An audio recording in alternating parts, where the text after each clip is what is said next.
এটা আগে ছিল না। মেসেঞ্জার অফ গড, সৃষ্টিকর্তার পক্ষ থেকে প্রতিনিধি বা বার্তাবাহক আমাদের দেহে আসে। যৌবন, দাঁত, দাড়ি-মোচ, চুল-গোঁফ এগুলো আসে। এক একটা বিষয় এক একটা খবর নিয়ে আসে।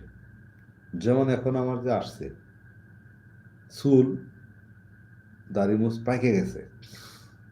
যখন প্রথম কথা ছিল যৌবন আসছিল, তখন আমার জীবনে প্রথম বার্তা আসছে, পরিবর্তন আসছে। তার আগে কি আসছে? দাঁত আসছে, চিবিয়ে খাওয়ার মতো। পরবর্তীতে আসছে মুছ, দাড়ি, যৌবনে একটু লাড়া দিছে, আমি উপভোগ করতে পারবো। এখন থেকে আমি উপযুক্ত যুদ্ধের জন্য। তো তার মধ্যে আবার দাঁত মাত লড়ে, যখন তখন বোঝা গেল যে না, এখন আর বেশি বেশি কিছু খাওয়া যাবো না। চুল যখন পাকা শুরু হয়েছে, তার মানে আমার বেশি দিন আর বাঁচার মতো নাই। যা জোগাড় করার, আমার জোগাড় করার সময় শেষ। তাহলে যৌবন থেকে নির্ধারিত কিছু সময়, যৌবন যার, যুদ্ধে যাওয়ার সময় তার। এই যুদ্ধে যাওয়ার জন্য কিছু প্রস্তুতি আছে এই শিক্ষা ব্যবস্থায়। এই প্রস্তুতিতে যুদ্ধে জয়লাভ করলেই আল্লাহর দেখা মিলবে। তার আগে নবী এসে আমাদেরকে বার্তা দিল।